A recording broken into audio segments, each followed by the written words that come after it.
Halo teman-teman, perkenalkan saya Haris Yoga Saputra, dari kelas Manajemen Pemasyarakatan A, STB 5222. Pernah nggak sih, nonton film pengadilan di mana si tokoh utama kalah, lalu teriak, saya akan banding?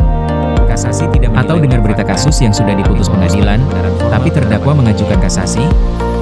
Apa sih sebenarnya banding, kasasi, dan peninjauan kembali itu? Dan setelah putusan berkekuatan hukum tetap, gimana eksekusinya? Apakah langsung dijebloskan ke penjara? Misal, pasca putusan banding 20 tahun terhadap terdakwa pemilik 13 kg sabu, Jaksa Penuntut Umum Kejari Lubuk Linggau akhirnya mengajukan kasasi ke Mahkamah Agung. Jadi, upaya hukum itu ibarat kesempatan kedua atau jalan lain yang diberikan oleh Andang-Endang bagi para pihak yang tidak puas dengan sebuah putusan pengadilan. Tujuannya untuk meminta kepada pengadilan yang lebih tinggi atau yang berwenang untuk mengoreksi putusan yang dianggap salah atau tidak adil. Mari kita langsung bahas materinya saja. Sistem peradilan di Indonesia tidak hanya berhenti pada putusan pengadilan tingkat pertama untuk menjamin tercapainya keadilan, kepastian hukum, dan perlindungan hak asasi manusia. Sistem hukum memberikan kesempatan kepada para pihak yang berperkara untuk mengajukan upaya hukum. Upaya hukum ini bertujuan untuk mengoreksi jika terdapat kekeliruan dalam proses atau putusan pengadilan. Seluruh proses upaya hukum dan eksekusi putusan diatur secara jelas dalam Kitab Undang-Undang Hukum Acara Pidana KUHP Undang-Undang Nomor 8 Tahun 1981, khususnya pada pasal-pasal berikut. Pengertian: banding adalah upaya hukum biasa yang diajukan oleh terdakwa atau penuntut umum kepada pengadilan tinggi untuk meminta pemeriksaan ulang terhadap putusan yang dijatuhkan oleh pengadilan negeri. Keputusan yang dapat dijatuhkan pengadilan tinggi menguatkan putusan, menyetujui putusan pengadilan negeri.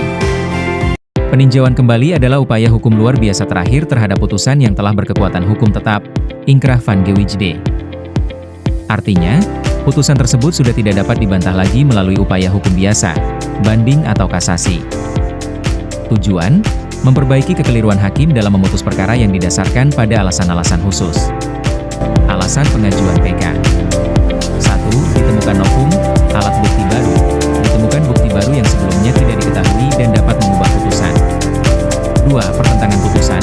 Adanya pertentangan yang nyata antara satu putusan dengan putusan lain dalam perkara yang sama.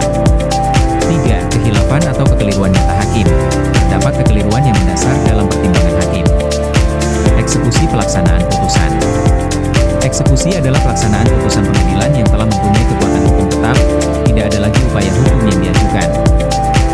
Pelaksana: jaksa bertindak sebagai eksekutor atau pelaksana putusan, sebagaimana diamanatkan dalam pasal 270 KUHP. Lembaga-lembaga pengawas. 1. Kejaksaan, sebagai pelaksana eksekusi, juga bertanggung jawab atas pelaksanaannya. 2. Pengadilan, hakim bertindak sebagai pengawas dan pengamat proses eksekusi. 3. Kementerian Hukum dan HAM, melakukan pengawasan administratif dan teknis. 4. Komisi Yudisial Ombudsman, mengawasi perilaku hakim dan penyelenggara pelayanan publik di bidang hukum untuk mencegah maladministrasi. Kesimpulan: rantai proses hukum di Indonesia dirancang untuk memastikan keadilan dapat ditegakkan. Dimulai dari upaya hukum banding dan kasasi sebagai koreksi terhadap putusan, hingga peninjauan kembali sebagai jalan terakhir. Setelah putusan berkekuatan tetap, eksekusi dilaksanakan oleh jaksa dengan mekanisme pengawasan yang melibatkan berbagai lembaga untuk memastikan proses tersebut berjalan dengan benar dan akuntabel.